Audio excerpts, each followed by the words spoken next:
গোবরডাঙ্গার নাম শুনেছেন? কি করেই বা শুনবেন? না, এখানে কোনো বিখ্যাত ট্যুরিস্ট স্পট নেই। অথচ উত্তর 24 পরগনা জেলার অন্তর্গত এই ধ্যারধারে গণ্ডগ্রামেই এমন একজন বঙ্গ সন্তান জন্মেছিলেন যিনি পরবর্তীকালে বদলে দিয়েছিলেন গোটা দেশের শিল্পের মানচিত্রটাই। অবাক লাগছে? ভিডিওটি স্কিপ না করে পুরোটা দেখলেই জানতে পারবেন এই মানুষটি সম্পর্কে। 1855 সালে জন্মগ্রহণ করা এই মানুষটি কিন্তু ছোটবেলা থেকেই ছিলেন অত্যন্ত মেধাবী। মাত্র 14 বছর বয়সে ম্যাট্রিক পাশ করে স্কলারশিপ পেয়ে পড়তে গেলেন কৃষ্ণনগর কলেজে। 2 বছর পড়াশুনো করার পর তার মেধা দেখে তার কলেজের অধ্যাপকরা তাকে পাঠিয়ে দিলেন কলকাতার সেন্ট জেভিয়ার্সে। এরপর বসলেন গিলক্রিস্ট স্কলারশিপ পাওয়ার যোগ্যতামূলক পরীক্ষায় প্রথম হয়ে কলকাতাকে বিদায় দিয়ে চলে গেলেন ক্যামব্রিজে। সালটা তখন 1874, আর এখানে আসার পর তার সাথে বন্ধুত্ব হলো রবি ঠাকুরের। এখানে মনে রাখতে হবে তিনিই হলেন ক্যামব্রিজ বিশ্ববিদ্যালয়ে প্রথম ভারতীয় বিজ্ঞান স্নাতক। এরপর তিনি ভর্তি হলেন রয়্যাল স্কুল অফ মাইন্সে, বিষয় হিসাবে নিলেন ভূতত্ত্ব ও ফসিলস। সাহেব খোকাদের পিছনে ফেলে এখানেও তিনি প্রথম হলেন। কিন্তু আর 5 জন ভারতীয়ের মতন মেম বিয়ে করে সেখানেই থিতু না হয়ে তিনি ফিরে এলেন দেশে। ইংল্যান্ডে থাকতেই তার কানে এসেছিল ভারতে নতুন শিল্প গড়ে ওঠার পরিবেশ ও সম্ভাবনা সৃষ্টি হয়েছে। লন্ডনে সেক্রেটারি অফ স্টেটের অফিসে, সরকারি শিক্ষা দপ্তরে এবং জিওলজিক্যাল সার্ভে অফ ইন্ডিয়াতে চাকরির জন্য দরখাস্ত করলেন। দুটোর কোনোটাতেই ব্রিটিশ সরকার তাকে চাকরি দিল না। বাধ্য হয়ে খরচ চালানোর জন্য তিনি বিভিন্ন জায়গায় বক্তৃতা দিয়ে বেড়াতেন। এর মাধ্যমেই তার সাথে আলাপ হলো দাদাভাই নওরোজি ও আনন্দমোহন বসুর সাথে। তৈরি করলেন ইন্ডিয়া সোসাইটি নামে এক পলিটিক্যাল সংস্থা। তার বক্তৃতাতে ভারতীয়দের প্রতি ব্রিটিশদের বঞ্চনার কথা তুলে ধরতেন তিনি। ব্রিটিশ সরকার বিপদের আঁচ করতে পেরেই তাকে জিওলজিক্যাল সার্ভে অফ ইন্ডিয়ার অ্যাসিস্ট্যান্ট সুপারিনটেন্ডেন্ট পদে নিয়োগ দিয়ে ভারতে পাঠিয়ে দিল। সালটা ছিল 1880। তিনিই প্রথম ভারতীয় যিনি এই উচ্চ পদে সরাসরি নিয়োগ পেয়েছিলেন। ভাগ্যিস পেয়েছিলেন, তাই তো দেশের শিল্পক্ষেত্রে সূচনা হয়েছিল এক নতুন মাইলস্টোনের। কলকাতার হেড অফিসে ফ্যানের তলায় বসে কাজ করার পাত্র ছিলেন না তিনি।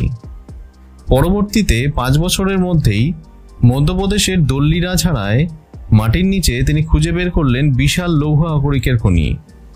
1890 সালে দার্জিলিংয়ের পার্বত্য অঞ্চলে আবিষ্কার করেন ভূগর্ভস্থ কয়লার সঞ্চয়। আসামের ডিগবয় ও নাহারকাটিয়ায় পেট্রোলিয়ামের খনিও এই বিজ্ঞানী মানুষটি আবিষ্কার করেছিলেন। তৈরি করেছিলেন দেশীয় পদ্ধতিতে প্রথম সাবান কারখানা।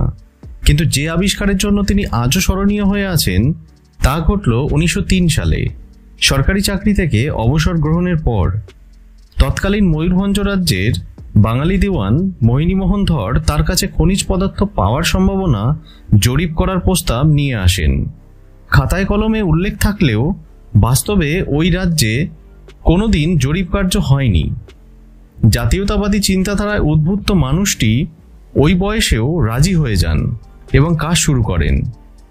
3 মাসের মধ্যে এখানকার গুরুমহিষানী পাহাড়ের ঢালে ভূগর্ভস্থ লৌহ আকরিকের এক বিশাল সঞ্চয় খুঁজে পান।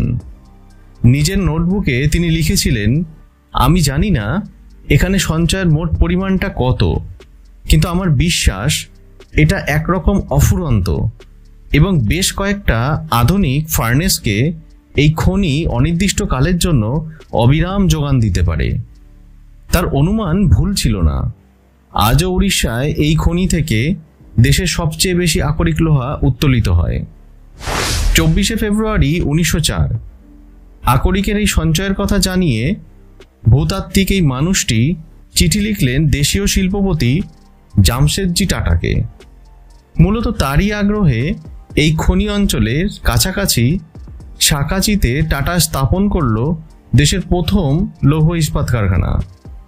বহুমুখী প্রতিভাসম্পন্ন মানুষটি বুঝেছিলেন শিল্পের উন্নতির জন্য চাই কারিগরি শিক্ষা।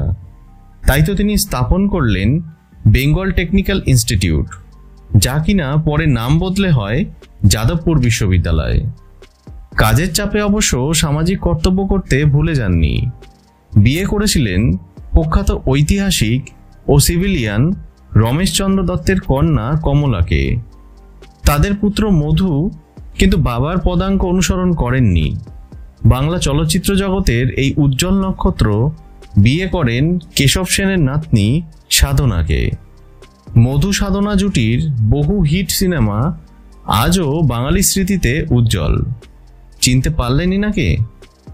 আমরা না চিনলেও টাটা কোম্পানি বা জামশেদপুরবাসী কিন্তু ভোলেননি ইনাকে।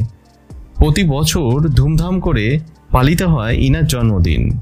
অবাক্ষ মুক্তিতে মালা দিতে আসেন খোদ রতন টাটা। এসেছিলেন নেহেরুজিও। দেশের অন্যতম বিজ্ঞানী এই বঙ্গ সন্তানটি হলেন প্রমথনাথ বসু। ভিডিওটি ভালো লাগলে শেয়ার করতে পারেন। বিশ্বের নানা প্রান্তে ছড়িয়ে ছিটিয়ে থাকা জানা অজানা আরও অনেক ব্যক্তিদের সাথে পরিচিত হতে আমাদের আননোন বায়োগ্রাফি চ্যানেলটি অবশ্যই সাবস্ক্রাইব করে আমাদের পাশে থাকবেন। ধন্যবাদ।